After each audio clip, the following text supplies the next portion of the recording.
The following is intended for mature audiences only. Discretion is advised.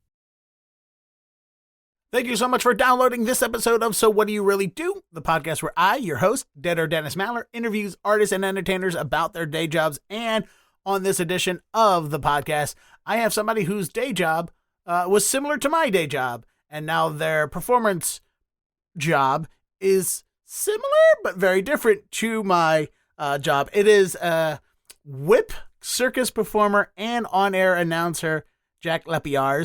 I actually discovered him through Instagram Reels. It just popped up randomly in my feed. I rolled my eyes, thought it was going to be dumb bullshit, and no, it turns out dude's smart, he's funny, he's talented, and I went and watched more of his stuff. We go in the podcast, we talk about how I discovered him, we talk about his success on social media, which clearly led him to being a guest on this podcast, because that is the height of success. Yes, my podcast. That's the height of success. Remember that, Eric Griffin. You started here with me, and you were on WTF. Same thing. No. Anyway, he's a Boston guy. He lives here, and I found what he does fascinating and fun and interesting. He does this whole circus whip performer character act at Renaissance fairs and on street corners, and he gets to do it across the country. We talk a lot about how similar what he does is to what I do as a comedian, how we got started, the similarities, the differences, what it's like growing up in the circus, because he is the son of a circus performer. I am not the son of a comedian. I'm the son of a very grouchy man that would occasionally laugh at something. Rarely.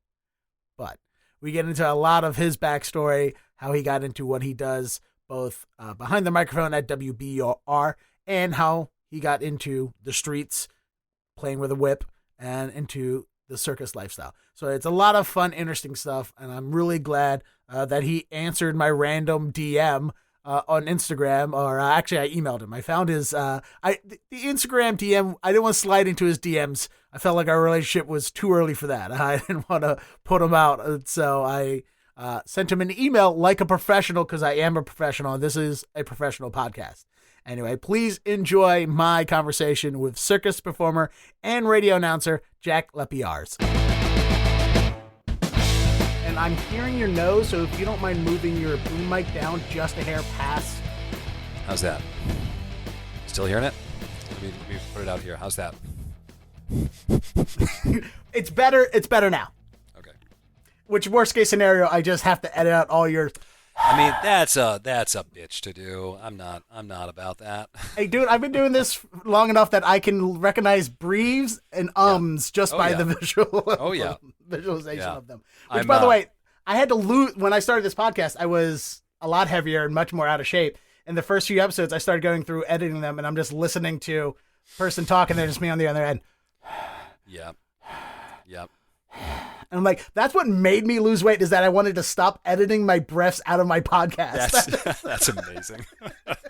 Had nothing to do with my own health, had nothing to do with wanting to look good or vanity. It was like, I don't want people to hear me sound out of breath when I'm asking questions. I think I'm the only anchor at the radio station who understands that, like, hey, don't have your nose right up against the microphone while the other person is talking, because one, it's distracting, and two, it can sound like you're just not interested. If you just, like, in the middle of whatever they're saying, you just go, like, no, that's not what you want. No, sound like you're interested in what they're saying.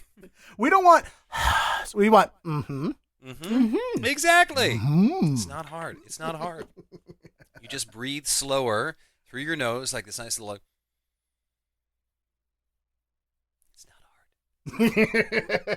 So, well, it's also like, I just watched my friend, and I love her. She's great. She interviews bands. Like, she's a school teacher, and then she goes out and goes to concerts and festivals and interviews bands. And she just did her first interview back from all the COVID stuff at Bonnaroo, and she's interviewing Judah the Lion, and she's upgraded her equipment. She's got 2 wireless microphones. She's got a camera. She's doing great. She's just a journalist. Like, she used to just write, and now she's taking everything she writes and making videos, which is good for her. But there is no monitoring system. They can't hear themselves. And you can just hear Judah the Lion just on top of the microphone like this the whole interview. And they're passing it back and forth between each other. So keeps doing that. And I'm I'm like, I felt so bad for her. Like, it's fine for her to be able to go back and listen to and write and transcript and stuff, but it's for a YouTube video. It sounds so bad. And I was watching it and I'm still hitting the thumbs up because I'm a stupidly supportive person for women that I have crushes on and people in general. But it's I was like, I didn't want to say her name. Before we go any further, so my air conditioning is running halfway across the house. Can you hear that in the background? Nope, not at all. Cool, great. But by the way, since you just took a sip out of your Spider-Man mug, let's talk about that because I saw that video. Congratulations on the wedding, being a married man now, and you had let's do. I'll do it. I'll do the schlocky, morning DJ setup of like. So I heard you had some Spider-Man incident at your bachelor party. Why don't you tell us about it, Jack? Yeah, so I am a big fan of Spider-Man. I have been a big fan of Spider-Man for a long time, but actually even more as an adult as I've come to relate to the character in the comics. But I've got a Spider-Man costume. Everyone knows that I love Spider-Man. I'm drinking out of a Spider-Man mug right now. And so at my bachelor party, it was bachelor party weekend. We got an Airbnb up in New Hampshire. I wake up at about 10 a.m. I'm the last person to wake up, and I can hear them all making breakfast. And I'm like, okay. So I get out of my room, and everyone's gone. No one's there. I'm like, oh, all right. Well, maybe they're like, I can kind of hear them talking in the basement. I'm like, maybe they're just all talking, telling people to wake up because I'm now awake. So I step outside to get something out of the car, and I come back in, and they are all back inside in full Spider-Man costumes. 4 of them. Full Spider-Man costumes. None of them say anything to me except for like, good morning. It's so nice to see you. How are you? I hope you slept well. And I'm just like, I am far too hungover for this. And apparently what had happened is they had coordinated with my now wife to secretly pack a Spider-Man costume for me, which was almost terrible. They were texting back and forth. My wife was like, he's not going to see it unless he cleans his car for the first time in 2 years. And I almost did. I remember as I was packing up to go up to the bachelor party, I see a tote bag in the back seat. And I'm like, that's not mine. That must be my wife's. I should put that back inside. No, I'll deal with it later. So almost spoiled their plan unknowingly, but we got away with it. All right, and the reason I wanted to bring that story up is because obviously I saw that on social media. I was not one of the men at your bachelor party. I didn't participate in that. No. I saw that on social media, and the reason I bring it up is because that is how I found you. I was just doom scrolling Instagram, and it came across one of your Jacques Ze Whipper videos of you. It's the one where you do where you sing Frozen for a guy. Oh God, yeah. And I'm going to be here's 2 honest things. One, you're probably the first guest on this podcast that I have no knowledge or experience or relationship with without for being on it. Like I interviewed Lewis Black, but I've never met Lewis Black before, but I know who he was. Exactly. Jim Jeffries has been on the show as well. I know who they are. I interviewed bands that are members of bands that I didn't know, but I knew other members in that band. Yeah. So there's always some kind of connection with everybody. Either I'm a fan of them, I know somebody, I know them. You're the first person that we have never met, as far as I know. We have never crossed paths. I literally saw it. The thing that sold me on you was like, all right, well, he's a Boston guy, so like he's local, so I should talk to him. But I and here's the second bit about honesty. The first 10 seconds of the video, of that Instagram video, I was rolling my eyes, like, oh, here's some dumb bullshit hacky, fucking live mistake video, whatever. And I was like, oh no. And I clicked on your account and watched it. I was like, nah, dude, this dude's real. He's got talent. He's smart. That's original, good content. Like just whatever the whipping thing is and singing parody songs on the fly. I was like, nah, this guy's good. He's got it. And I kept watching more videos and I saw your friend Sess. Yes. I think his name. I saw him a couple years ago at Ren Fair. I pitched him on the podcast, gave him my card, told him to contact me, said I would love to talk to him, and he never replied. So, yep. Well, I feel bad because I feel like I did the same thing to you, which I think you emailed me the day before my wedding. So I was like, I saw it. I was like, oh yeah, that sounds like a great fit. Let me email him back. And then the wedding happened, and I think it was like a week into our honeymoon. I was just like looking back through old emails, being like, I probably forgot something. Like, oh crap, sorry, I didn't mean to just like blow you off. So my apologies. Oh, see, you apologize for thinking you blew me off. See, I thought you were going to apologize, and you were like, and I Googled your name and it was like, oh, hacky white comic who probably wants to have a podcast defending the N-word or something like that. I'm like, I can get, not that dude, but I can get where that would be the initial. Not at all. Like my act has it that, I can't perform in front of an American flag with this haircut because I do look like Breitbart stock photos. So, yeah. Well, it's funny. I've been getting that since I was a kid. Of like, depending on who you ask, I either look like Steve Rogers or like when I was very young, I look like one of Mitt Romney's children. you have waspy New England wrestling face. Exactly. Yeah. It's that sort of look where I think people think I'm a little too clean cut, and then I tell them about the circus, and like especially growing up in the circus, they're like, wait, what? And like their brain just kind of breaks for a minute. Which let's talk about that. That's a good leadway into this, because that's another thing that I have a lot of respect for the circus. A friend of mine who was 3 years older than me in high school went to clown college, literal clown college. He became part of the blue team for Barnum and Bailey for a bunch of years, and he performs in North Carolina.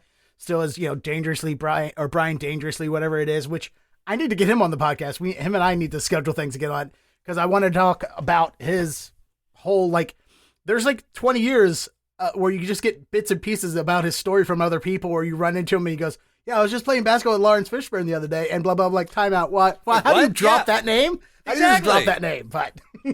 Oh my God. Yeah, no. So growing up in the circus, how is it? First, let's talk about growing up in the circus, and then let's talk about, is it is it or is it not like the stereotypical fantasy that we all have of what growing up in the circus life is? How and why did you grow up in the circus? Well, so I grew up because my dad was a performer with the Big Apple Circus, and we spent first 6 years of my life with the Big Apple Circus, and then after that he went off. He did Renaissance fairs, he did theater tours around the country, around the world, and it was sort of. Getting to your second question about whether it's like the fantasy, the answer is no, because my mother, now retired, was a college professor, very big on me getting a normal, American public school education, and we were in Jersey, so very good public schools, but still. So it was this kind of thing where I split time between the real world and between the circus, and we kind of. I would go off for a month with my dad on tour, and I would take all of my homework and reading with me, and I would usually get it done on the flight back from wherever we were. I was like, Dad was like, okay, we got 5 hours. I can do all my homework right now. Let's just do it here. So it was this weird kind of split lifestyle. It was, though, in the early days when we were with Big Apple. I think kind of what you would expect, which is sort of feral children roaming around this enclosed circus lot, because we can't, we know not to go on the other side of the fence. Everyone there knows who we are, so we can just kind of walk around, do whatever we want, as long as we're not causing trouble. It's fine. We would sneak underneath the canvas tent and watch the show from underneath the risers. We would eat the stale popcorn, the half-eaten cotton candy, with the like someone's saliva still crusted on it. Oh yeah, we ate it all, despite being told. So needless to say, times. You are immune to COVID. Then you're immune to coronavirus. Well, no, that as I always say, that was why I was not afraid of whatever was in the vaccine. Because I was like, I already probably got tetanus as a 3-year-old. So that was kind of the really fun stuff. But even at the circus, once I turned 5, we had a regular school day and a school schedule. It was different from what you would get nowadays, or even when I went off to normal school. But yeah, we still had school 5 days a week. So when you were a kid and your dad was in the circus, there was a circus school. Oh yeah, for the kids. They called it, because we were a one-ring circus, they called it the one-ring schoolhouse. It's cute. It's cute. It's adorbs with the Big Apple one ring. Yeah. Okay, so that's what I'm always curious about, because we know how child actors do. They're basically homeschooled. They get a tutor, they sit in their trailer, they do the schoolwork. Yeah. Occasionally, between movie sets, they might be going to a normal public school, or more likely a private school if they're they're upper class. They're actually successful child actors. They're going to a private school of other actors, so they're going in and out. So that's interesting to know that the school or that the circus provided a school for the people. So your mom, was she in those years of the One Apple, the Big Apple, the Big One Apple Ring Circus? When your mom was not a part of the circus and she was traveling, was she just basically full-time mom, or? No, well, so she was still teaching at that time. She never took any time off. She was teaching at Drew University in New Jersey, and so it was sort of the thing where like she might come out during Christmas break, or like if she had a long break, or during the summer she might come out. But for the most part, it was kind of like split time in Jersey, split time even at the circus lot. Although I all of my memories as a child that like aren't Christmas are at the Big Apple Circus up until about age 5 or 6. So we couldn't have been spending that much time in Jersey. Okay. And that's why I was wondering, if your dad's on the road performing and your mom's at home, who are you spending more of the time with? Yeah, I mean, it depends. I mean, so they divorced when I was 6 or 7. So basically it became and especially once we left the circus, it became I would spend the week with my mom, because also where she lived was, I think, like 15 minutes walk from the school. So if I missed the school bus, I could walk pretty easily to school. Or if my dad was on tour, I might spend more time with my mom. But it was a pretty much 50-50 split for the most part. Once I got older, my dad's house was 7 minutes from the middle school, so I spent time with him. And then when we got to high school, neither one of them were close. So it was kind of just like, they were sort of like, you're old enough to decide where you want to be. Just go where you want. And on that, since you brought up the divorce, do you think the split time traveling and being apart, do you think that helped contribute to your parents' divorce? I think it helped contribute to them staying together as long as they did, to be very honest with you. So if they were together more often, they probably would have broke up faster. Oh, absolutely. Absolutely. I remember them getting in a lot of fights as a kid. And, both of my parents are very, very wonderful people. They are just not for each other, to be very, very, to keep it short. That's interesting. So when your parents split, is that what do you think led your father to leaving the circus and doing? Why did he leave the circus and go independent? Is it freelance independent circus performer? Is that what we would call his role? I think it's like any, sort of like stand-up comic, which is you're trying to book your show in as many places as you can. That was what he went to do. And I think the reason he did it was simply money.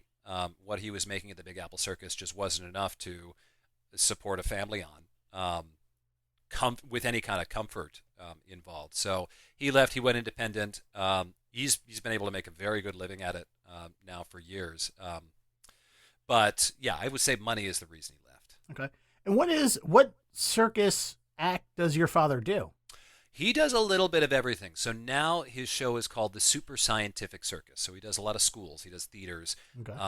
He does actually fewer schools. He used to do a lot of schools, but as the act has grown, it's been more theater work. Basically teaching science through circus tricks. So he'll spin a plate and explain centripetal and centrifugal force. He has a whole circus bubble routine where he'll make these giant bubbles, and he uses that to explain air pressure. The reason bubbles are round is because air pressure pushes in every direction in an equal way, which is why you can't make a square bubble or a triangle bubble. He'll use whips to explain the speed of sound, 768 miles an hour. What else does he do? He's got a chemistry show. He's got physics. Oh, he'll do some balancing to explain gravity and how gravity works and the center of gravity. And, the reason you can balance, say, like, an 11-foot ladder on your chin is because you find the center of gravity where gravity's pulling down equally on all sides, and therefore it stays balanced. And the reason I ask that is because I know your work. All I know of you so far is that you do whips. Yeah. Is that the primary? The majority of your work? I call myself Jacques the Whipper for a reason. Yes. So there's a reason I'm not Jack the knife thrower. No. So I do have a few other skills. I mean, like I can throw knives. I'm actually teaching a friend how to throw knives as soon as we get off the air. I can do a little bit of balancing. I can do a little bit of unicycling. I'm trying to think what else. I was a little tiny bit of juggling, although my dad was always like, juggling's juggling's not worth it to learn because the amount of effort you need to put into it to make yourself different is just, it's not worth it. Okay. But whips as a kid. So, I'm a 6, 7-year-old learning circus tricks, and I've got my options of juggling, wire walking, or aerial silks, or whip cracking. And I was like, well, obviously, 7-year-old Jack, who sees his cool dad cracking whips and has watched Indiana Jones more times than he can count, is going to want to crack the whip. And also, I mean, just like at that age, the whip is the coolest thing. So I learned how to crack whips. And then when I was 17, my dad got me a whip for Christmas, which out of context sounds so terrible, but totally normal. Took it outside, started practicing with it, got good enough, and when I came up to Boston, I was like, well, I can scoop ice cream for whatever, $8 an hour, or I can try and do a street show. Because I've got these whip skills, I might as well put them to use, and that was how I started. Okay, yeah, because I was wondering how much of you is following in your father's footsteps when it comes to that. Because if he's a whip cracker and you're a whip cracker, all right, that makes sense. He gave you the whip. You obviously idolized him growing up, so you wanted to be like him. But there's always those two stories when somebody follows in their father's footsteps. It's either because their father led them, or a parent in general led them down that path, or they did it to spite their parent down that path. So that's why I was wondering which road were you? You're the one where he embraced it. He embraced you learning it, taught you some stuff, and you wanted to, delightfully be like him. I don't think it was either, to be honest with you. I think he sort of let me come to it of my own accord, because there was a good stretch in the middle where, being the circus kid in middle school is not good for your social capital, where I wanted nothing to do with the circus. And I think what it was I realized, one, I could make more money doing circus work than I could, like I said, scooping ice cream, because I had that job. And then also, it was sort of, when he got me the whip, there were very few whip lessons. It was sort of like, the joke he always tells when someone asks him to teach him how to whip is, you want to learn just how I did? And they're like, oh yeah, absolutely. Okay, go take your whip and go outside and figure it out. So I think it was the kind of thing where if I had something I wanted to work on, a specific trick, what's the technique, I could go to him. But for the most part, it was sort of, I'm not going to push you in this. If you want to do it, you can do it. But you gotta go practice. And that was the way he and I both approached it. So for me, it was mostly just kind of like, all right, I'm a senior in high school. I'm a little bored. I might as well just keep practicing this. And that was where we went from there.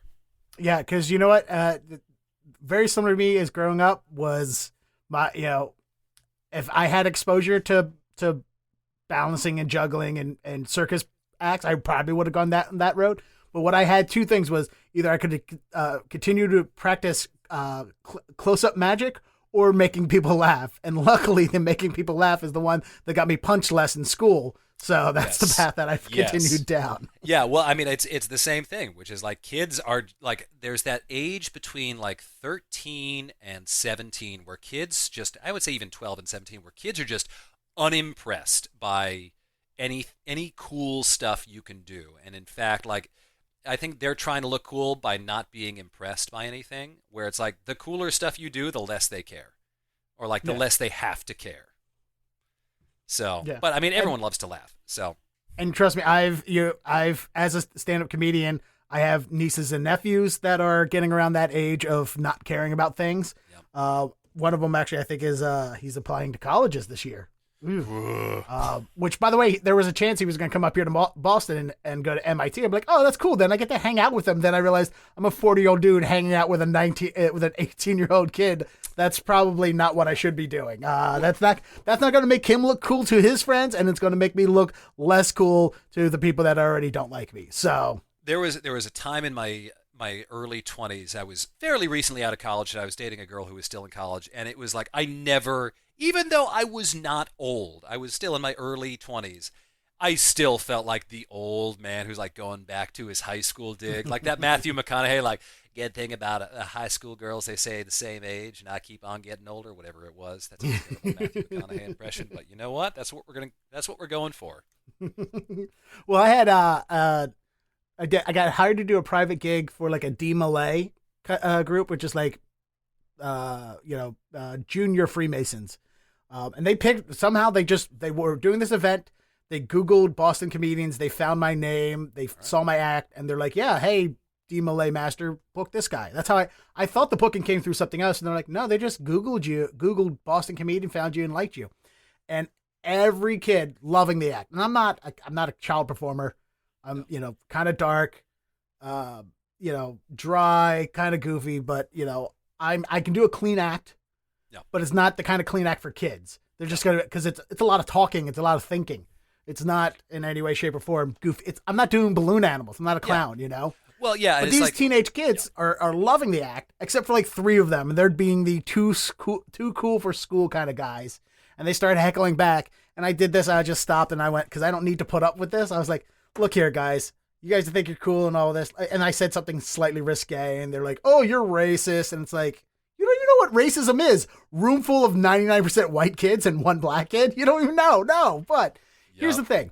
I already have my check. It's going to clear. Everyone else in this room's having a good time. You could either choose to continue, be like them and have a good time, or I could just leave. And then everyone will be mad at you 3. The decision is yours. What is it? And they're like, all right, fine. And it's like, I'm not going to try and appeal to you kids that are clearly don't want it. I'm just going to level with you. I'm going to talk to you like a human and like an adult and be like, look, here's the situation. We can have fun, or you can sit there and be miserable and no one in the room's going to... no one's going to walk out here thinking you're cooler than me because of it. Yeah. Well, that's also one of the really nice things about my act is very few people are bold enough to heckle the guy with a whip, which is a nice feeling. And then the whip just lends itself to so many jokes. And my heckle clapbacks are not especially original or especially good. I think you might have seen the "I'm Not Your Mother" last night when someone told me to put a target in my mouth. Most of the time my clap back is just a very quick shut up and just move on. And that's all I need to do.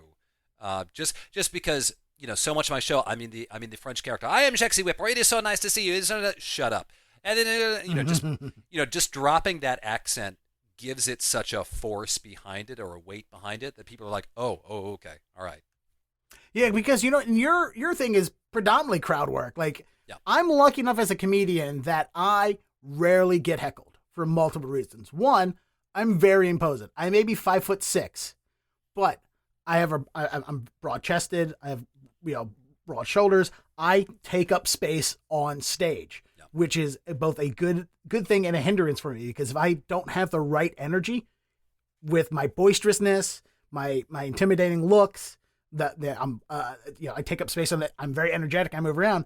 I can be a quick turn off the audiences, right? So I have to always manage that sometimes those audiences' preconceived notions of how I look and how I present myself can be a complete and utter shutdown, or I can play into it and acknowledge their things and make them feel at ease and comfortable and be a little goofier and sillier so that all of this is easier. But that also stops a lot of people from wanting to buck up and say something because he looks like he might fly off the handle. He looks like he might have a bomb under his jacket.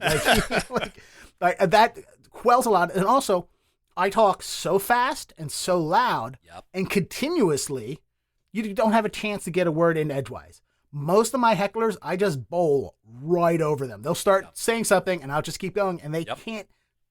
A, you're not going to overtalk me in general. 2, I'm also amplified. You're not going to win this battle, pal. Exactly. Trust me. Yeah. So I don't have to deal with hecklers a lot. Whereas yours, you're surrounded by people. You're doing a thing. You're kind of interactive. The only time I have hecklers or situations where I have to deal with someone as a heckler, which I'm usually pretty good at, to pat myself on my own back. And the only reason I'm going to pat myself on the back is because I have an itch between my shoulder blades. But there you go. Is that I can deal with them. You have to deal with them. So you've had to develop that. You can't practice crowd work. You can't practice dealing with hecklers. You just have to be in the moment and do it. So how long do you think it took you? I mean, I'm sure you could learn some tricks of the trade, some things that you saw your father and other people do, and you got to hope that you recall those moments, the times you need them. But what was the process for you of trying to because me as a comedian, I can record all my sets, go back through, and I can write something down, and I can go, okay, the next time somebody says something like that, I can say this. Is it similar with that, or is it just you had to learn sink or swim? I think it's mostly sink or swim. I've never had a situation where a heckler has been loud enough to shut down my show because, I mean, I'm kind of like you, which is I talk pretty fast, which is, I started street performing. So that'll teach you to talk real fast so the audience doesn't walk away. But then also, I mean, if I don't want to hear a heckler, all I do is just crack my whip a bunch of times. The only thing, yeah. You got that. Like, I'm sorry, do you have something to say? I'm sorry, I can't hear you. I'm sorry. I'm like, I could probably even just do that and it would get a laugh. Yeah, no, I don't have that opportunity. Like, excuse me, what is it what you said, sir? Yeah. I'm sorry, I can't hear you. But I think the other thing that I do, and this is sort of intentional just by the nature of the fact that I am a whip act, and for a lot of people that is intimidating for a whole host of reasons, is I try to be as unintimidating as possible in character, which is I draw on a little mustache. I'm glad you brought that up because I was going to ask, why don't you just grow the mustache? But yeah, so the drawn one is silly. It's silly. The I like mustache is hilarious, and it lets people know right off the bat that this is going to be a silly, dumb show. And that's what I want. I want people to be... I don't want anyone coming out and being like, what's that man doing with a whip? That's a little strange in 2022. I want them to be like, oh, this guy's dumb, and this is going to be fun. Let's sit and watch. So it's that, but then it's also the way I dress is very... I would say fancy, extra, shall we say. And then also it's a lot of self-deprecating comedy once I get into the more scripted part of my show, which helps kind of deal, like it almost gets the hecklers on my side. So I've had a running joke for years. At the top of the show, I say, ladies and gentlemen, my name is Jacques Ze Whipper, and I am French. And then I kind of like do the so maybe I'm French, French-ish. And then I joke, that's an excuse for anything that goes wrong in the show. So if I mess up later in the show, the heckler isn't like, you suck. The heckler's like, you're French. It's okay. I host trivia, and I have a similar bit in that I can't be trusted to do math because I went to 6 years of community college and didn't graduate. So that's my get out free card for every time I don't know an answer. I don't know how to pronounce something. Have you ever done trivia up in Newburyport or Salisbury? If I did it as a fill-in.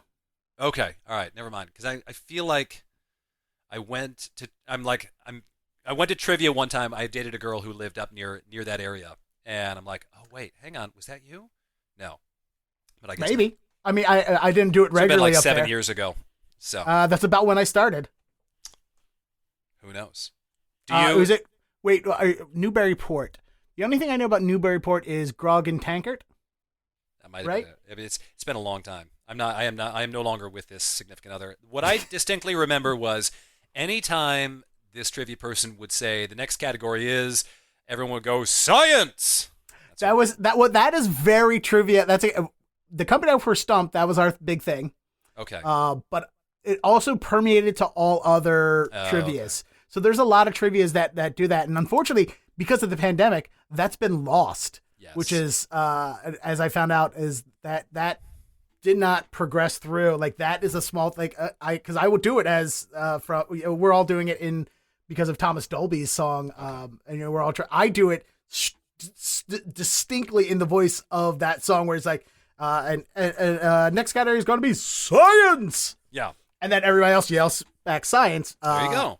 And yeah, but well, now you got to. I'll find like one or two. If at best one person might do it, and I'm like, thank you. Well, you got to bring it back, and now because no one's doing it, it's going to be your thing, and no one will know that it's not originally your thing. It's also really hard to try and teach audiences to call and respond something without specifically telling us like, all right, everybody, when I say science, you yell back science like Thomas Dolby. Which, by the way, here's the other thing that I found out: Thomas Dolby, because of that, has pulled his song off Spotify. Wow. You can find She Blind with Science on Spotify, and I haven't checked recently, but it was off that for the longest time because he wanted people to pay the royalty for it because of trivia. Oh my God. Which is sad because Thomas Dolby is such a great guy. In fact, he's actually teaching at Hopkins. Last time I saw anything about him a couple years ago, he came to join Hopkins as a teacher, which I'm from Baltimore, so Johns Hopkins is my Harvard. Yeah. which I'm never going to go to because I'm not even allowed to walk down Harvard Ave over here in Ulston. So, I mean, do you really want to walk down Harvard Ave in Ulston? I mean, I do have to go to that McDonald's every once in a while because that's the only thing open at times. And of course, you don't get this body type by not going to McDonald's. So I went to that McDonald's about 2 days ago. But let's go back to so with the act. How has the act developed over the years? Like when you started doing it, as a teenager, as a street performer, to now. I'm assuming I'm 41. You're close to my age, like early and mid 30s, right? Early 30s. Early 30s. Mid 30s as of mid July. Okay, so you're going to be hitting mid 30s. We're getting there. Yeah, gray hairs are coming in. So how has your act developed over those years as a street performer to what you're doing now? So I think the street performing stuff was sort of just like I had no idea what I was doing. I knew I could do the tricks.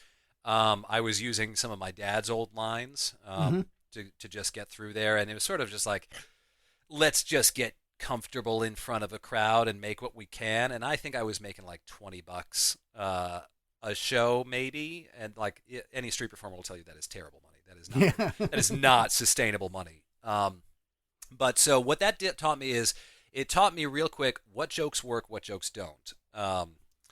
And then I gotta imagine self-awareness is incredibly important when you're trying to develop that kind of act, because I think it's incredibly important in comedy, which unfortunately so many people get into the business of comedy with no self-awareness, and that's why their acts never grow, they never change, they never develop what they need to learn to be able to work with audiences and crowds and be likable and stuff like that. So I have to imagine for what you're doing, self-awareness is incredibly both crucial and could also be debilitating for you. Like if you're so self-aware of things going poorly, you either have to realize that you're going to need to work to get better, or somebody like me who lives with depression and anxiety, that self-awareness is such a hindrance sometimes that I have to overcome. So I gotta imagine that self-awareness for you was both beneficial, and I don't know about your personal mental health or anything like that. You know, I have to talk about it. I'm not a therapist. Like I said, 6 years of community college, 0 degrees. It's all good. I'm not qualified to talk about those things, but I'm not qualified to talk about a lot. I'm barely qualified to read questions off a piece of paper. But was there some of like, I write through fight or flight, and that's what I need. I need to be up against the wall. I need to be in that moment to come up with a punchline. Yeah. And that's usually where I do my best writing. Yeah. And then I hone things afterwards. For you and your act, you know, there is a lot of similarities between what you're doing, what comedians do. Like when we start out as comedians, we're all doing an impression of somebody else for the most part. You were doing, as a performer, we're doing an impression of your dad for the most part. Yes. You know, especially if you look at the way I move, it's very distinctive, very much my dad. I don't walk like that anymore. But let me actually let me jump on that. And so one of the big things that helped me grow was watching other performers and the energy they give off. And there are some performers I'm going to give shout outs to. So like my dad sort of taught me how to move, and it was sort of taking the way he moves, which is for a guy who's 5'7" and trying to move like a clown, but who is also taking a bunch of dance classes, and toning that for someone like me who's tall and thin. And so like my way of moving is I'll still move my legs similarly, but my upper body is much quieter. He swings his arms around. I keep them kind of in place. The other thing then was watching other performers and how they talk to the audience. So there's a performer I love, Paolo Garbanzo, I was watching him perform in the rain one day, which at Renaissance fairs means you've got like 10 people in the crowd. And I was just miserable. I'm like, I'm doing a show. Great. This is fun. And he gets out there. He's like, my friends, we will do a show. He plays an Italian character. We will do a show and we will have fun. And I was like, oh gosh, you have to have that joy in front of the crowd. And then there was a third performer named Johnny Fox, who is dead now, but I've actually known him since I was a kid, where I saw him talk to the audience, and it was just like he was having a one-on-one conversation. He was completely comfortable on stage. He was comfortable with silence, letting the joke linger. He was comfortable with all this.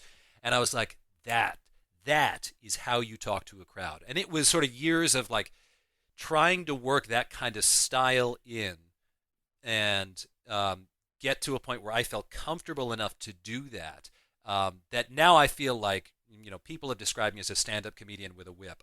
I'm not a stand-up comedian, but I do try to be, get some laughs in there.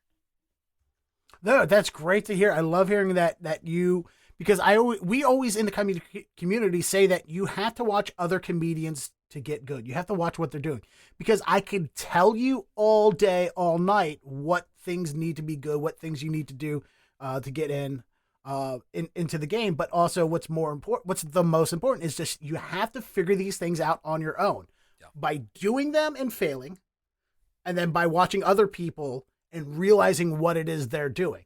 Because sometimes these people do these things without even realizing it. They can't even tell you what it is they're doing that makes it work. You just kind of have to experience those things. And I always say that stand-up comedy is the only art form that has to, or the only art form or form of entertainment that has to fail to learn. You have to fail at it's the only one you have to do in front of people. Like as a musician, I could sit in my garage and play a song, and we could play for days, hours, years until until it's perfect, and go out and play it and it's still perfect. Mm-hmm. I can't do that with a comedy act. Comedy can't be grown in a vacuum. You have to go out in front of people. You have to find where that line is. You have to find out what works and what doesn't, and why. You have to then backwards way figure out why it worked here and why it didn't work here, and just also accept sometimes there's no rhyme or reason why it does. And with your act, which is, there's a lot of circus performers that are very quiet. They don't talk. It's just a routine. Same thing with magicians that go out there and they just do the magic. They don't say anything. They don't interact. And it's very just watch me do this thing. That's one of those things that could be performed, tested, tried, practiced over and over again. And then you do it in front of people, and it's still great and wonderful. But you're interactive. You're talking. You're doing things. You're trying to elicit responses from a crowd. So you're another one of those, very much like me and all the other comedians have to, I'm sure you did it. You failed a lot to try and get to the point where you have to learn to get better. So that's really nice and wonderful to hear. So here's a question for you. As we're going back to self-awareness and you got to fail. What is your favorite joke that you can't do on stage just because it doesn't get laughs? Not because it's politically incorrect or just it just doesn't hit for some reason, because I know mine. I have a bunch of those, and anything I do on stage is not coming to mind, but I will tell you there's a joke that I do in my trivia. Yeah. Because for me, trivia, I don't host trivia because I like smart things. No, I'm dumb. I host trivia because it's a paycheck and it gets me to be able to write jokes. Yeah. And one of my favorite jokes is bringing up the thing about France, is anytime the question or the answer is the word France, I always say, oh, that's where the Coneheads are from. Or I hear that's where the Coneheads are from. So the old SNL sketch and the old movie turned into a movie, Coneheads, starring Jane Curtin and Dan Aykroyd. Yeah. The movie started out originally as an SNL sketch. And when people would ask them, they're like, you're kind of odd. Where are you from? And Dan Aykroyd's character was like, we come from France. Oh. Yes. So every time I'm like, oh, and the country we're looking for is France, which is where I hear the Coneheads are from. I can see that getting like one laugh from someone who's in their 40s and 50s. Yep, and that's fine by me. I'm okay with that. It's that is the joke that I tell to find my person. Yeah. To find that one person that's like, hey, I get that reference. Okay, like I occasionally sprinkle those out. Like another one of those, again, I've never told it on stage, but I probably haven't. But one of my favorite things is there was an old line from a Garfield cartoon that was "Grr, rough, gnarf-like sounds." Oh yeah. I remember those. And the razor beak, bug-eyed gnarf or whatever it was from Garfield. And I'm like, if I find the person that when I don't even mention the Garfield thing, I'll just like grr, roar, gnarf-like sounds. And if I could find the one woman that goes Garfield, I'm like, marry me. That's like, again, that's amazing. I'm throwing that line out. That's my Hail Mary pass to find the person that's going to be my friend, that's going to have the same humor as me, that is going to be any person out there just like, I get that. Like, that's our thing. It's like also like looking at like a punk rock tattoo. Like if you see like an Offspring tattoo on somebody's forearm, you know that they probably empathize too much with the kids aren't all right. Like that song. I remember hearing that when I was like 12 years old and just being like, I can never let this become me. I can't be one of those. Like I was so terrified that if I didn't like become successful, that was going to be me. People are like, I had that same thought. Yeah. People are like, what drives you for success? I'm like, the kids aren't all right by the Offspring. Crippling fear of failure. So what is your favorite line that you do that in your act that nobody catches? So this is right before I do my fire whip bit. Is I say there's a chance I could light myself on fire, and here's the honest truth: is that happened one time, and it was many years ago. It's when I was first learning. I was doing 2 fire whips, and I cracked them. I wasn't used to them. They caught the backs of my shoulders. They lit my shoulders on fire.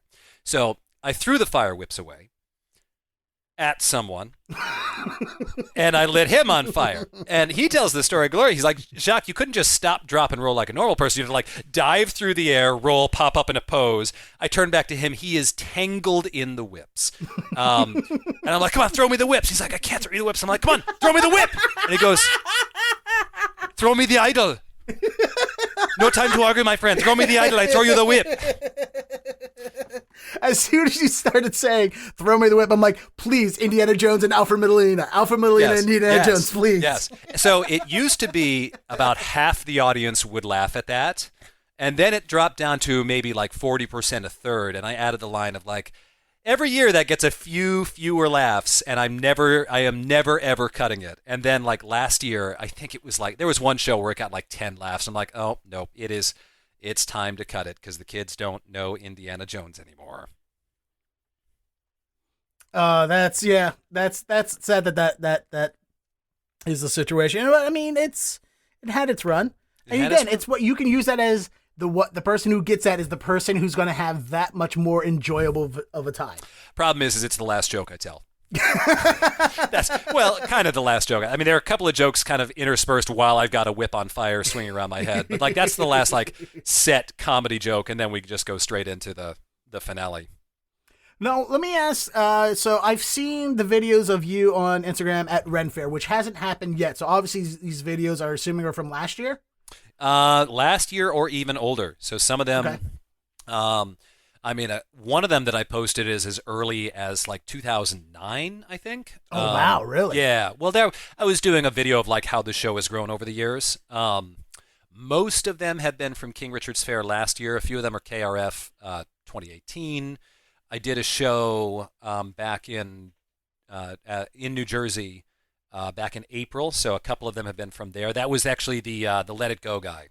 That was from April. But yeah, we're starting to run out of old whip songs, so August 28th at the Maryland Renaissance Fair can't come soon enough. So that's what I'm curious about moving into Renaissance Fairs. So obviously, you're going to do King Richard's because you live here in Boston.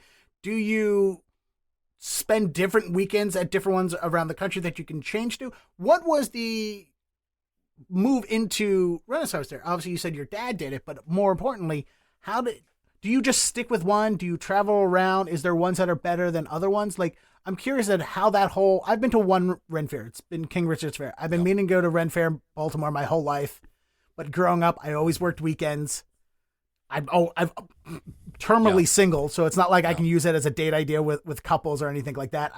I can only third wheel or fifth wheel to so many events with my friends who are married couples. So it's like, same thing with Cape Cod. I've never been to the Cape because there's nothing for a single straight white male to do at the Cape.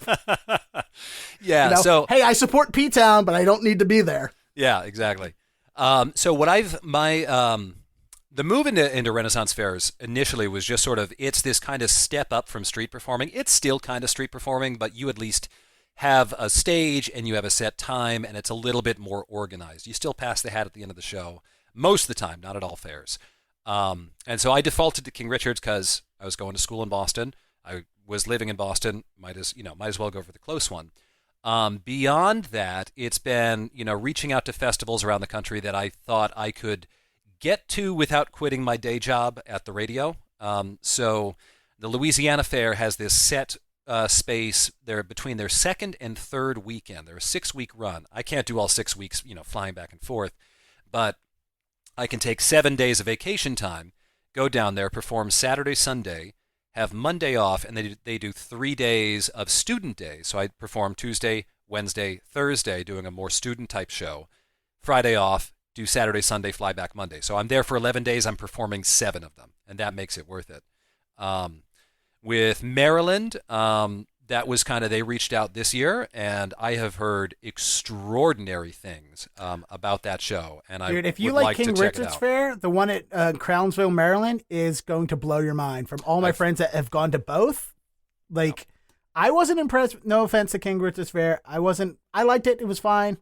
It felt small. It was not the epic thing that I was expecting. Yeah. By listening to everybody who talked about Crownsville's Renaissance Fair, whatever Maryland calls theirs, and I'm disappointed in myself. I've never gone to the Maryland one, and hopefully I will one day, and I can experience the difference between the two because it is my hometown. Yeah. But like I said, if you enjoyed King Richard's Fair, from what everyone tells me about the comparison between the two, I hope I'm not giving it too much credit and making it a disappointment, but I think you're gonna have a great time. But anyway, no, that's what I've heard from every other performer. So how did they find you to reach out to you? How does that process work? I assume. And the same thing with getting into King Richard's Fair. How does that? Is there an application process? Is there submissions? So King Richard's was easy because my father still was in touch with them because we had worked at it when I was a kid.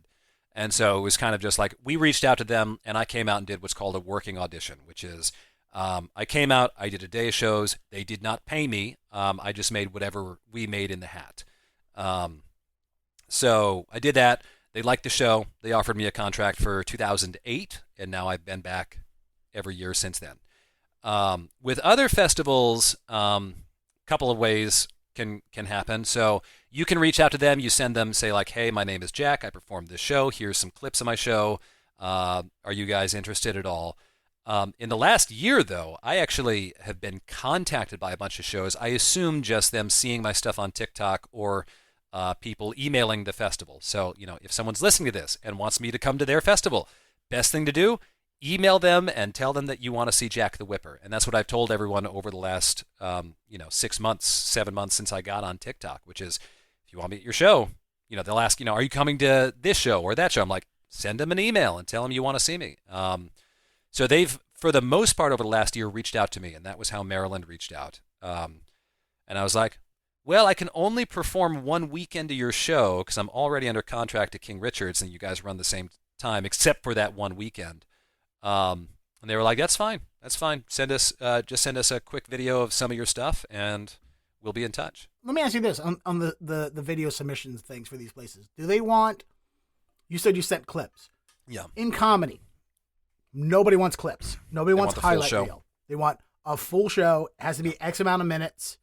Anything more than that, if you submit it, they won't watch it. Sometimes they'll just go, we asked for 5, you sent us 10, you didn't follow the rules, we didn't watch it. That's very rare. Most people will just watch the first 5 minutes and turn it off. Yeah. Nobody wants clips. And so for like festival submissions, bookers, clubs and stuff like that, is it similar for Circus and Renaissance fairs and stuff like that where they want that? Or do they want a highlight reel? Or is there no standard? I don't think there is a standard. What Maryland specifically requests, and I think these are public requests, is, send us a promo, but your promo needs to have at least 5 minutes of uncut footage so that we can see how your patter is, how your show goes. So we know you're not just giving us, the best, 30 seconds of laughs from your half-hour long show, 45-minute show. So that was what I think I sent them probably 14 minutes, I think. 7 minutes of like highlights and 5 minutes of uncut, sort of like the very open of my show of like, hey, ladies and gentlemen, my name is Jacques Ze Whipper. I am French-ish. That's an excuse for whatever goes wrong, et cetera, et cetera, et cetera. So that's good to know that there's similarities but differences because with music, like I booked punk bands for a short period of time. Now, granted, all of this was before electronic press kits. Yeah. I was still sending out VHS tapes, and I was lucky that some of the people used to accept DVDs, but nobody, nobody really, or CDs. Like we could send you CDs, but nobody, that there was never a standard the way it is with comedy for it. Sometimes they were just like, I was just past sending out cassette tapes. Like it was just literally, I was just at the point where I could send CDs to people, and AOL Instant Messenger, I was doing it by text message because that's how we were connecting the thing. I literally had to go to the public library to check my emails when emailing booking shows because I didn't have a computer. The computer I had, I'd wake up, I was doing early morning radio, either overnights or morning radio. So I would do all my emails before 10 a.m., leave, and they have to come to a public library in the afternoon to check when bands and bookers and clubs Yeah, wake when they're up. actually all awake. Yes. And have to check my emails in the afternoon at a public library. Yeah. And even most of those places still didn't have email. I still did so much of it by phone call. Oh God. So it's to try and get those things. There was such a weird time. I'm surprised. There was so much more merit and honor base of it, and word of mouth. Those are the ways that you got booked, either by word of mouth, like this band says you're cool, or that we saw you and we know that you're cool, or you just had to talk up a good game. Because trust me, even me saying a manager got me hung up on by certain clubs and bookers because DIY punk rock ethics, and it's not that I'm management material. I'm just the least irresponsible out of my 5 friends. I know that story and I know that role.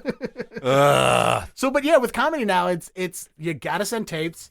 Yeah. There's a couple of people that book shows that just like, they're like, hey, go ahead and message me if you want to be on the show. And it's like, oh, that's the show I don't want to be on. Yeah. Because if they're not being discerning about their talent, then they're not discerning about their audience. Yeah. They're not discerning about the quality of their show. And that's probably nothing's going to come out of it. I'll probably walk away more unhappy than I will about the laughs, if there are even any laughs, because if you don't care about the talent you're putting on stage, you don't care about the quality of the show.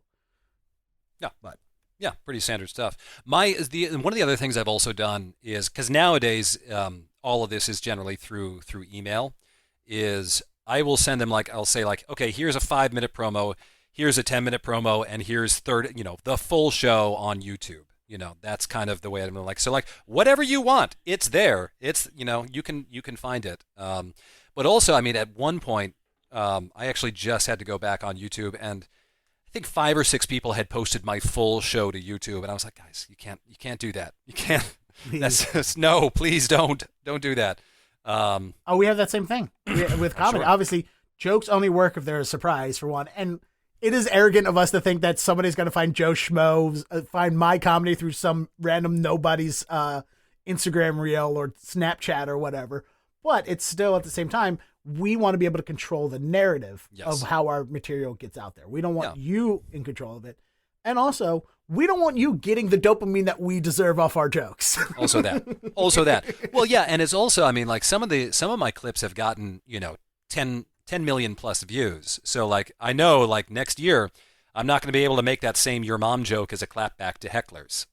So I have to have a new one ready for whenever someone says put it in your mouth, because they are going to say put it in your mouth. But there's that old song.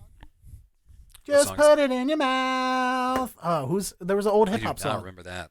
So you do 2 shows.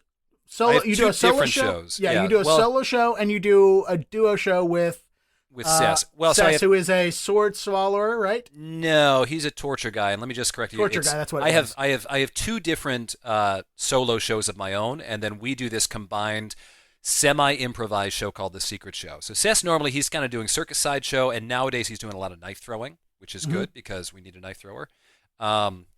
And the way The Secret Show gets put together is Sess and I hang out about 2 weeks before the show starts, and we're like, what are your ideas? What are your ideas? And we kind of just throw them together, and we rehearse something maybe twice, and then we do it on stage.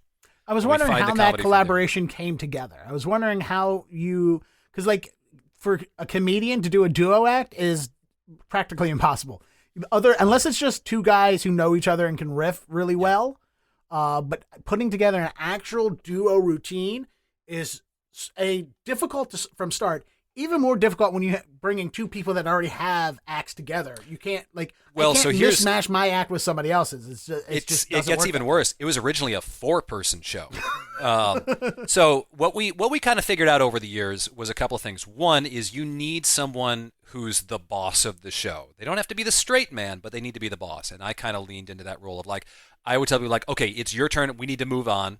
We're running out of time. We're going to do this. It's my job is up front. I tell everyone, that this is a PG-13 show. And Sess is sort of, he's not the sidekick, but he is more along for the ride. The big things we need to hit. The hat pass speech at the end of the show. I will do that. And with Sess knows that I'm kind of when we need to transition to a new topic or a new trick, I'm gonna be the one that takes us there. But Sess also knows that at any point he can jump in with an improvised line or something that he wants to do, and we'll roll with it.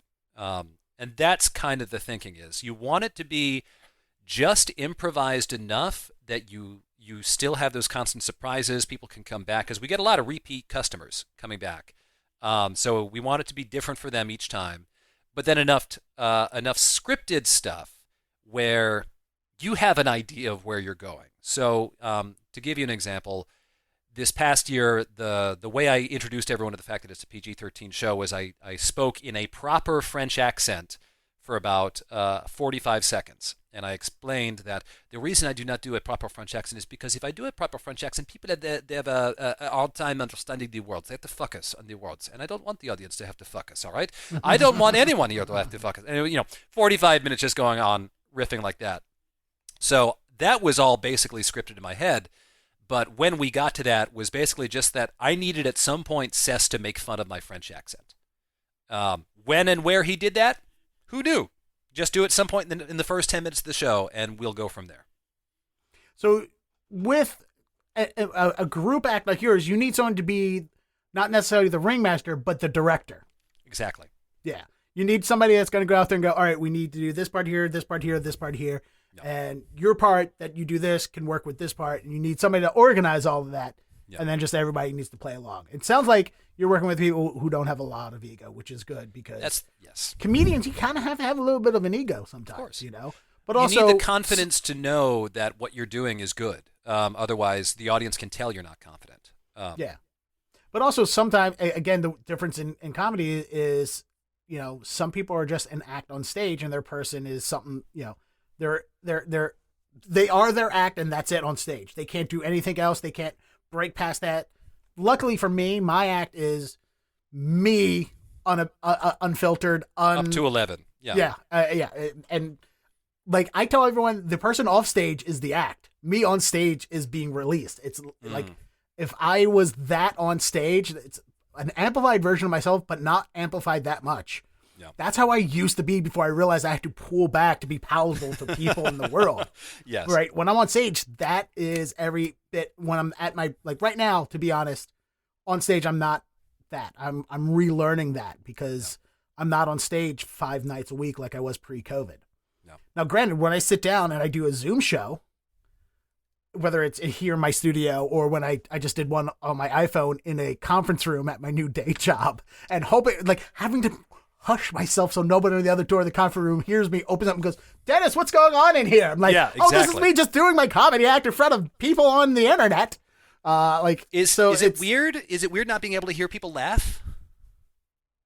Or having a delayed laugh, I guess? All right, so the delayed laugh, luckily for me, there was very little not laughing. Other than on Zoom shows throughout the whole pandemic, I loved it. I was fine with it. Zoom, Google Hangouts. The only one I didn't like was Instagram because I didn't want to do my act for one person. One guy, my buddy Will Abels, he during the pandemic was doing his Instagram show, but he had his whole family as the audience. Gotcha. So he would go out, do the hosting, kick it to me, I do my act, and then you can watch his family laugh at the jokes. Yeah. That was fine. Everybody else. So the Instagram things that I've done is just, I'm not doing my act. I just want to have a funny conversation with you.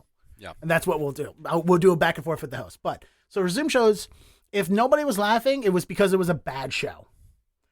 Luckily, I did a lot. And it's just like any other show. Good shows or bad shows in person. They're good ones or bad ones. I've done plenty of in-person shows where I'm doing my act and it's. Yeah. Because they're not paying attention or because I'm eating a big plate of dick on stage, which, by the way, when I moved to Boston, I bombed for 10 months straight, bro. Boston's a tough market. Well, it wasn't that. It was, I came up here with a very dirty routine, a very raunchy 5 minutes that I didn't even like. And I made the plans of wanting to scrap all that and start from the beginning. And I did. And so I just had to relearn who I was. Cause every time I did, like one of my jokes was about like being the small spoon with a woman farting on her leg and your anus comes out and kisses her leg and it's romantic. That is just terrible. I hate every time I told that joke, it started out as a riff and became material and I died every time inside every time I told it. Yeah. And I wanted to get rid of that, and that's what I used Boston for. And just for 10 months, they're very sensitive up here, which, for me, I come from Baltimore. I live amongst people of color. I'm not afraid to mention that people are of color. I'm not saying bad things, but they would literally gasp if you said black person up here at times. Yep. And so again, I was also still learning how to deal with my presence on stage, because when I moved up here, I have stage confidence. I have presence. I've been performing my whole life, whether it was acting on stage in theaters and school and stuff like that, getting up and doing a routine in the middle of class. I did stand up for the first time in 5th grade on stage, and it was a combination of impressions, stolen jokes, and in the moment, I riffed things in the moment as a 5th grader. I fed off the energy of that crowd. It was I knew what I was doing on stage. I just needed the material behind me. And that can be very off-putting when you're confident on stage, but you have not earned that confidence with the material. So for 10 months, I had to learn all that. Maybe that was similar with you. I'm sure did you feel when we're going to go backwards, but just on that, because we're on the subject, but did you feel confident did you always feel confident talking in front of crowds of people? By the time I started performing solo, I would say so. I mean, just from I had done plenty of, musical theater in high school, which, that's fine. I still get a little uncomfortable if I'm singing without a whip in my hand. Oddly enough, as odd as that is to say. It's your metronome. If I have to sing or dance without the whip, I'm like, what the hell am I doing? It's the whip makes everything, it just brings the bar down. I know I'm not a bad singer, but I'm not a great singer. And I think the same goes with dancing. If I know exactly what I have to do and I've had time to rehearse, I can dance pretty well. But I'm not about to go out clubbing at all. And my wife will tell you that I am it's very rare that I dance in any form. So I was confident. I do remember I had a moment one time, street performing, I want to say it was 2014, where I was trying to build a crowd, and it was a little bit of a slow process. And I was kind of I had a little bit of nerves of what if they don't like me?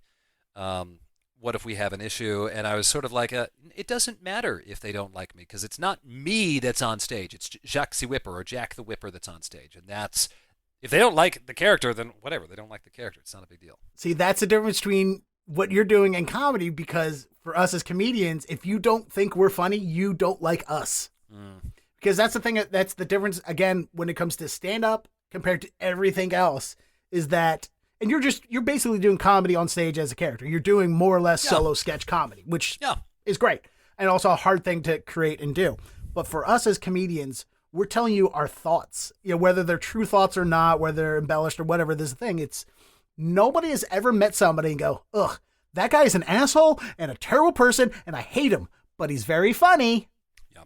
Nobody ever says that. Maybe we will say that about each other, but for the most part, if an audience doesn't that's why you get so many people that are the funny person in the office and they try to do stand up and then they die on stage, because your friends already like you, so therefore they think you're going to be funny because they like you. This audience doesn't like you yet or at all, and it's a struggle, because, and then for us, if you don't think we're funny, it's because you don't like us. Intrinsically in our head, that's how it all works out. Whether we're right or wrong about that, but that is the way it works out. It's great that you can have that wherewithal in yourself, and for comedians, it takes a lot of times where you can takes a long time for you to bomb at a show and just go, shrug it off and go, they just weren't my audience. It takes so long. Or you're delusional enough to where you just bomb and go, man, I killed that. There's a lot of people that survive in this business because of that, where it goes back to self-awareness. But it's nice that you can have that thought of going, look, if the audience just doesn't like the act, it's not me that they don't like, they just didn't like the act. And that you can walk away from that. Because comedians, we are only as happy as our last performance on stage. Yeah, I've certainly had rough shows where it's you go backstage and you don't feel good about it. But it's always I don't want to say learning experience, because sometimes at a Renaissance fair, it's 95 degrees and it's your last show of the day, and your energy is a little bit lower. Their energy is a lot bit lower, and it's it's not going to be an A+++ show. You can try and make it that way, but the audience is just going to be they're going to be heat baked by that point. And then you have days where it's like it's 55 degrees, it's cloudy, the audience is like they're so cold they're trying to laugh just to like warm themselves up. And you walk off stage, you're like, I am a god, yes. But then I experienced this for the first time in the show I did back in April down at in New Jersey, where I had told people I was doing it. It was an absolutely free show. Come on out. We'll be whipping at this local college in suburban New Jersey. And I had for the first time in my life, like a bunch of people came just to see me. And I was like, oh, I can say just about whatever I want and they're going to laugh. And it's such a weird, I'd never had that experience in my life. And I was like, God, it must be so easy for people who have built this huge following where like they can just come out and say whatever they want. And it's going to do well. Two things. We're going to talk about the radio thing in a moment, but I want to talk about your transition to social media because some people embrace it. Some people don't. Some people try to embrace it and they can't wrap their head around it. Your movement, like I look at your Instagram, it's only a year or two old, right? Like you haven't been on it. There's not a lot of content on it. I didn't start posting until I want to say November, December, and I didn't really start posting until I monetized it in April. Yeah. So for you as a performer, what made it click for social media for you that you had to get onto it? Because some of us, like for comedians, it was Twitter is mostly our medium. Oh God, because it's a written medium. Much. Yeah, I'm on Twitter. Everyone has their things. I'm on Twitter for my my journalism, and it's like I feel my blood pressure rise every time I go on. But for me, so this past season at King Richard's 2021, late September, someone posted a video of me doing a parody of Bo Burnham's "Welcome to the Internet," doing "Welcome to the Secret Show," and that got within like a week 300,000 views. And then a few days later, someone posted a bit of me doing my fire whip, and that got, I think, 2 million views. And I was like, holy smokes. Well, if I'm going to get this many views, I might as well go viral for my own benefit, especially once I was like, can you monetize TikTok? I was like, oh, yeah, you can? Okay, all right, cool. So I made myself a TikTok and like just blew up like that, just posting whip songs. Other random stuff. I think I was posting Saturday, Tuesday, and Thursday. And then once it started to pick up, I started posting, almost every other day, or maybe 5 out of 7 days. And it's at the point now where I post at least one a day, every day. And luckily you have that backlog of content because you're performing so much and you have all that video and stuff.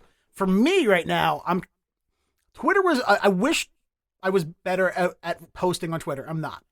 I used to be, and then at a point in my brain, I just gave up on it because it's like, I don't want to put every single thought I have on Twitter, which is kind of like the more you post, the more. Yeah. Same thing with the algorithm. The more you post, the more you're rewarded, and I don't want. I don't want to put out bad content. I don't want to put out just every random thought. Yeah. So this is what I'm also curious about. Was you have brought up already that you work as an announcer, news announcer for local. 90.9 WBUR, Boston's NPR news station. So because your mother was very adamant about you getting a real college degree. Yeah. So, what was your college degree? And is that what helped get you into working at WBUR? Yeah. So it was this kind of thing where when I was a kid, I wanted to be an actor or a writer because I felt like that was still in the arts, but a little bit more respectable than Circus. And I had a teacher in high school who was like, you have a really good voice for radio, and you should look into that. And so I went to Emerson College. I majored in broadcast journalism. First day I got to Emerson after we moved into the dorms, before any classes even started, I went to the radio station, WERS, and applied for a job there. College radio station, not a big deal, but I got in. I started doing radio stuff there. And I tried TV, I tried print journalism, but radio seemed like where I felt like I could do the most of what I wanted to do and still get a performance aspect in there. You're writing your own copy, but you still have to perform your copy. So that was sort of where I started. I interned for WBUR my spring semester of senior year, doing that whole like, let's see if I can get a job out of this. And I did get a freelance offer out of that. And that was kind of what I did for 15 months. If someone was sick, if someone was on vacation, they called me, I came in, I filled in. Generally not on air, usually behind the scenes writing. And I have ridden that all the way up to full-time, to reporting, and now as BUR's midday host. Now that's during your 50-month freelance position on there, where you're working only when somebody calls out. Yep. You're working holidays, weekends, part-time. What are you doing besides street performing to support yourself? Circus and that basically just street performing and Renaissance fairs. Okay. So the first year was real tight. I mean, like you're 23 years old or 22, 23 years old. It's your first year out of college. You're never generally making a ton of money. I'm 41 and I'm still not making a ton of money. It's that's your life. That's life of a performer. But I was making enough that I could at least, I could pay for groceries. I could pay the rent. I didn't, there were only a couple of times that year that I was really worried about money. And I was able to make that work. And thankfully, like I said, 15 months, the last really 6 months of that were basically full-time at BUR, full-time freelancing. So what I was making from that plus a busy season of Circus meant I was like, oh, okay, no, we're in pretty good shape financially now. So the tough days thankfully didn't last too long. During that period of time, because my experience with a lot of things, especially when I went freelance, is for some reason, all my jobs seem to happen on the same day. Like, oh, absolutely. A great example is April 20th of this year. I had, for no reason, had nothing to do with 420 weed shows, none of that. It's not my bag. I am very, very adamant about, I am very much against as a weed person. But on 420, for some reason, I had 5 comedy offers for 5 comedy shows that day. 2 of them in person, 3 were online. And I'm like, why? The rest of my calendar is empty. Why are all these offers on the same day? I ended up doing 2 of them, one on Instagram and one in person. Yeah. And of course, the one in person is all the way out in Plymouth. So it's not like and I'm hosting. So it's not like I could drive to Plymouth, do my set, and then drive back to Boston and do another set. I'm there for the entire show, an hour away. So it's like, that's another reason why I had to turn down these other offers. And it's like, why constantly everything for me happens on the same day during that time period where you're like, hey, I'm trying to get, more instaunched at on air at WBR. Hey, I need to go perform on this festival or this Ren Fair with this, and they're asking me to go in. Did that crossover ever happen where you had to make a decision of which gig do I cancel, which is more beneficial to my career, and which is more beneficial to my pocket? My approach back then was always Circus, because it was generally almost always going to be a better paycheck.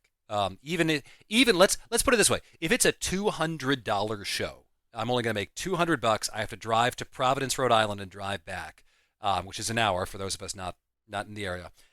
So even the 5 gallons of gas, that's still more than I'm going to make $16 an hour at WBUR, which is what I was making. I was making $16.50 when I started. Later, they bumped it up to 19, but even still, 19 times 8, 8 hours, whatever that is, I'll take the $200 for doing an hour's worth of work.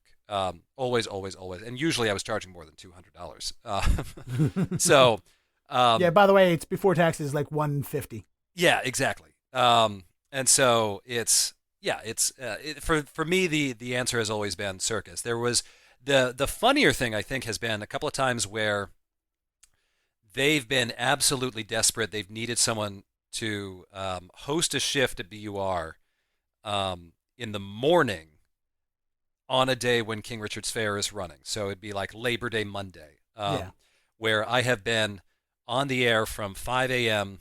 Technically it's supposed to be 9:30 a.m., but I would be like, you have me until 8:30, and then I need to get in the car and go. And there's a picture of me sitting in front of the microphone, drawing on my mustache with my costume on. Because I knew at 8:30 I needed to get in the car and I needed to book it down to Carver, Massachusetts, down in southeastern Mass, so I could make my first show. So, thankfully that has not happened in a while. But yeah, and then I'm already on like 4 hours of sleep, and then I've got to go do 5 shows, and I can't get to sleep until very late in the day. It's like, ugh. Yeah, I just had one of those days myself. Like Wednesday, I woke up at 5 a.m. to go walk and feed my dog, get on the T, go to this new job, worked 10 hours, and then leave that job. By the way, carrying my trivia PA system to work, leaving it sitting out front of the office because our office is too small to hold it, get on the T, go to my trivia gig, host trivia, and then take the T and all the equipment back home. And meanwhile, I wake up at 5 a.m., I get home at midnight, and then at midnight when I get home, go walk my dog and sit with her on the floor and feed her by hand because she won't eat if I'm not home. Oh, God. Yeah. So she'll eat in the morning before our walk, and then food will sit in her bowl. And luckily, one of my roommates can walk her, and I'll just sit there on the floor with her and feed her by hand so she knows that I'm not leaving her.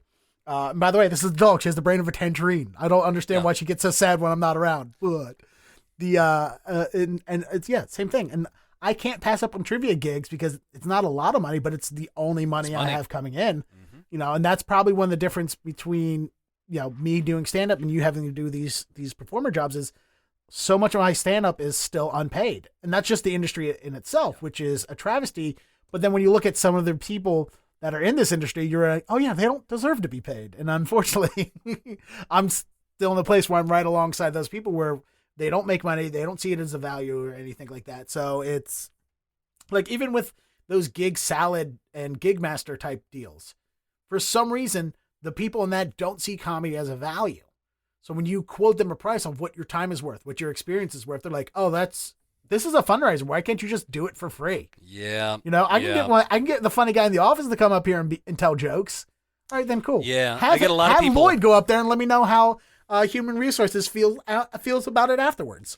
Yeah, I get a lot of people who want me to come and work their event until I quote them the price, especially if they're not within driving distance of Boston.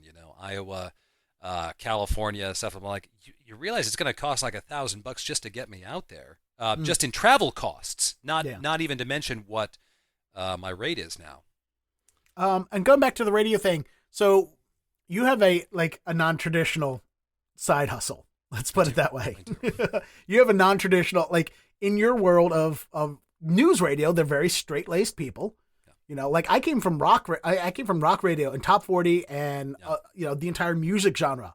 They understand stand-up comedy because they hang out with comedians. Most of them are wannabe comedians. In your industry, in your side of the industry, because I've also worked on the news side, they're very boring people generally. And that's not, I'm not trying to say that pejoratively, but they don't go out to do a lot of things. They're going to the Harvard Art Museums. They're going, not even that. To culture. There is high culture, I should say. WBR is definitely the highfalutin culture kind of people, but also just people in that industry. They don't do things outside of that. They might go to a concert every once in a while, and it's usually kind of a boring band, or it's James Taylor or something like that. But sometimes you don't see a lot of people, like in my experience with news radio, not a lot of people were coming back the next morning going, oh dude, I'm so hungover from the Church's concert that I just saw, they're not coming back from going, I got to listen to my headphones louder today. I was at AC/DC last night. So let me say this. One is, you'd be surprised, what some of them get up to, once the working hours are done. I've had people listen to me on air and be like, God, that man does not have a personality. And it's, when I'm reading about a global pandemic, I'm not trying to throw jokes in there. Not the right time. Read the room, folks. But no, I got thrown off no longer doing Christmas Day because I moved up here to do traffic reports for iHeart. And my first Christmas here, I volunteered to work Christmas, and I'm doing the announcement. I moved up here as a producer to move to on air, and I did the joke of the traffic is backed up on Boylston Street because a sled with 8 tiny reindeer crashed into the Boston Common. More on that later. And I got calls of people was like, why would you tell people Santa's dead on the radio? What is wrong with you? Did you say that he was dead, or just that a sleigh crashed? You didn't say. I can hear the kids crying in the background. They got it.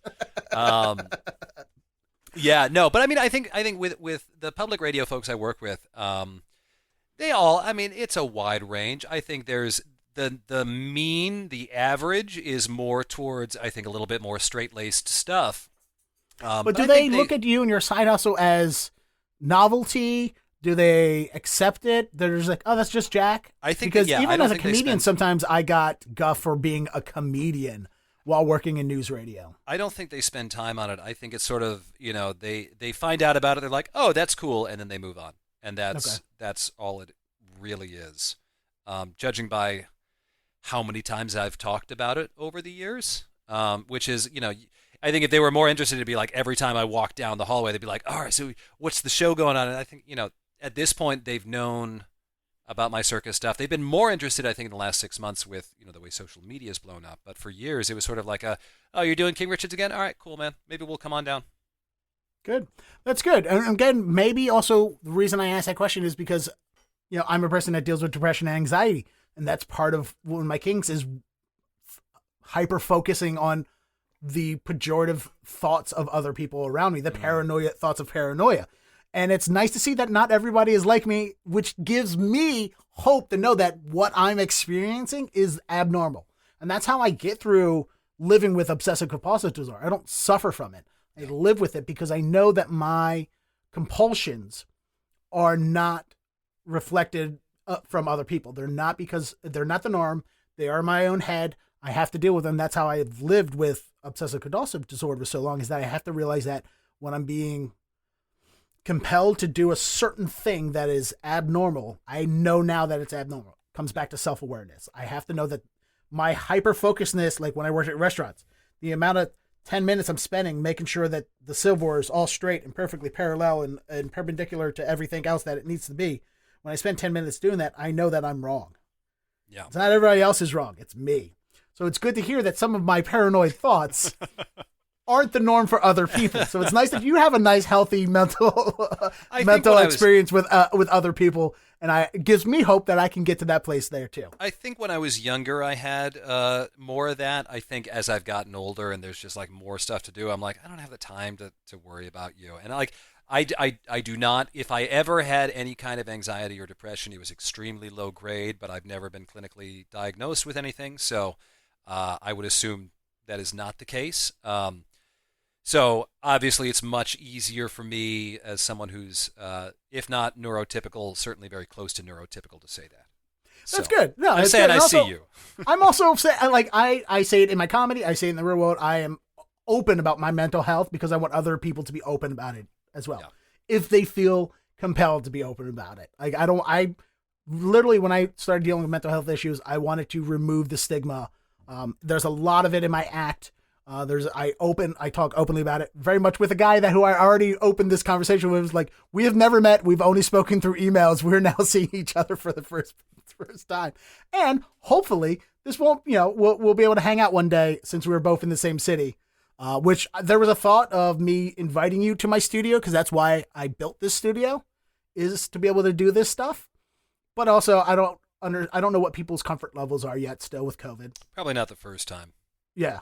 And also it's the studio's been completely redesigned just for Zoom. So I'm going to keep doing these things on Zoom. I get to use the video portions now. Yeah. People can do it from the comfort of their own homes. It allows more flexibility with scheduling because we can do it anywhere, and whatnot. So, Exactly. Last thing I'm going to ask you about is, for people who are listening and they want to see more circus performers, whether it's on social media or in person, who are 2 or 3 unknown circus performers that you, or people that do what you do, or in your realm. Like we've talked about your friend Cess a lot, who, does knife throwing and stuff like that. So, somebody who is in the circus style performance lifestyle that people can check out either on social media or if they're a touring person. Because I'll start with my 2 favorite people. And one of them is Brian Brushwood, who hosts a YouTube show called Scam School. And he's been he was a traveling sideshow performer for years. And he does a bunch of magic tricks, a bunch of fire eating stuff. He literally wrote the book on nice. Fire eating. I'm sure if you saw this guy, you would recognize him. Like, he used to do this bit with the cups where he spins the cup. There's a knife under the paper cups. He spins them on a wheel and then he smashes each one. Oh, yep. And the reason he got super famous and viral is because he did the bit trying to teach people how to do it and smashed his hand through a knife. Yep. And that whole thing was fake. Yeah, and the whole thing was fake. Like that's his gimmick. Love everything he does. I have a friend who actually did put their hand through the knife. Ugh. I've done that, like working in restaurants, just not all the way through, but stabbed my hand on it, went, and picked the thing back up. It was like, yep. And then the second one I'm going to mention, he was on America's Got Talent. I saw him performing on the Dos Equis Most Interesting Man in the World tour with Angelo Moore, who's the lead singer of Fishbone, which is the reason I went. One of my favorite bands, Fishbone, the lead singer, who is a born Jehovah's Witness turned Rastafarian lead singer of a ska funk soul band. Yeah. Angelo Moore, love him. But he had this guy who was emceeing this event with him named Mark the Knife Faye, Faje. And he bills himself as the world's most dangerous comedian. He does juggling. He's hilarious. He is banned in multiple countries for juggling flaming chainsaws, as he says. I think he's one of the most original people I've ever seen in that field. Like, his jokes are great. And I'm not going to call him out, but I've followed him on social media, and I would love for him to get back into performing again. He's kind of pulled away from it for different reasons. So hopefully people who are listening to this, go find Mark's stuff and tweet at him to get back into business. Anyway, those are my two recommendations. What do you have, Jack? Let me shout out the other two Renaissance Fair whip performers, which are Aaron Bonk and Adam Crack. Both of them have multiple world records in different ways. What's great is, like, all of our whip shows are slightly different, and different enough that you're going to you could almost have 3 whip shows back to back to back, and it'd be different. Each show would be different. So let me give them shout outs. Cess Carney, obviously, he's performing now as the Double-Edged Daredevils. I think at the time of this recording, they're out doing a show in the East Idaho Renaissance Fair. I think they're out there all of July. And let me shout out my friend Leah Orleans, who's making a new solo show right now, Tiny Girl Big Show, where she's doing contortion, unicycling, juggling, whip cracking, and whip target cutting while contortioning and unicycling. She's awesome, and she's impressive. And she has more going on than Angelo Moore, who is a Jehovah's Witness turned Rastafarian ska funk soul singer band leader. She is one of my favorite people, and she's kind of like a little sister to me, and I love her, even though she's not that much younger than me. But she's fun. She's doing great. They're all performing all over the place. So Google them, look them up, and enjoy. Excellent. Thank you, Jack Leppy Rs, for joining me on this program, and everyone, thanks for listening.